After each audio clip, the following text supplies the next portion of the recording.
Ia adalah cermin kelalaian hati. Kehilangan cinta pada alam, pada diri sendiri, mengajak kita memahami arti sejati. Namun, meskipun kesedihan ini melanda, masih ada harapan dalam kegelapan malam.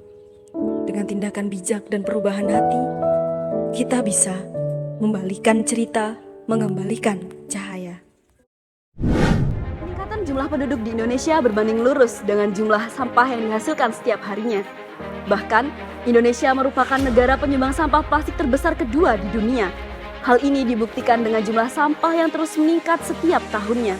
Menurut data Kementerian Lingkungan Hidup dan Kehutanan Republik Indonesia, pada tahun 2022, Indonesia menghasilkan sebanyak 21,1 juta ton sampah per tahunnya.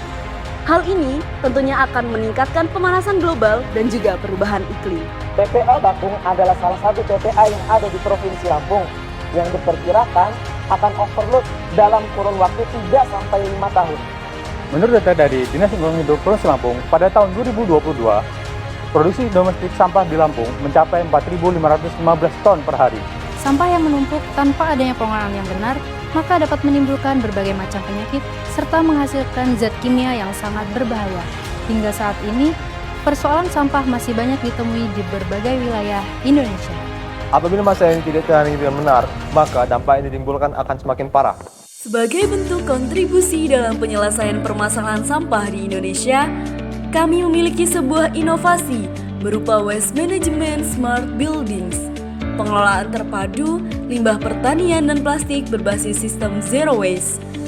Kami mendesain sebuah gedung pengolahan sampah organik dan anorganik yang dilengkapi dengan teknologi canggih dan ramah lingkungan. Waste Management Smart Buildings terdiri atas 4 lantai, memakai sumber energi alternatif dari tenaga surya, dan menggunakan bahan bakar dari pengolahan limbah asap dengan metode pirolisis. Unit pirolisis biasanya terdiri dari tungku sumber panas, reaktor, kondensor, dan tangki hasil bahan bakar minyak. Sampah organik yang telah melalui proses pemilahan selanjutnya dibawa menuju lantai 2 dengan menggunakan konveyor, sedangkan sampah anorganik akan dibawa menuju lantai 3. Hasil limbah organik akan diaplikasikan ke lahan pertanian sebagai teknologi pupuk kompos. Composting memberikan sejumlah dampak positif bagi masyarakat, baik dari aspek lingkungan, ekonomi, maupun sosial. Di antaranya dapat mengurangi limbah, mengurangi emisi gas rumah kaca, meningkatkan kesuburan tanah, menghemat biaya, serta dapat mengurangi polusi. Sedangkan hasil dari limbah anorganik akan menghasilkan inovasi roster yang digunakan untuk bahan bangunan.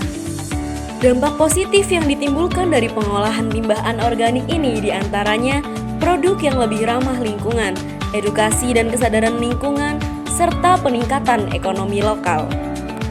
Diharapkan dengan adanya inovasi waste management dapat mendukung terwujudnya smart buildings yang inklusif dalam merealisasikan tujuan pembangunan berkelanjutan poin 7, 9, 11, dan 13. Think smart for zero waste.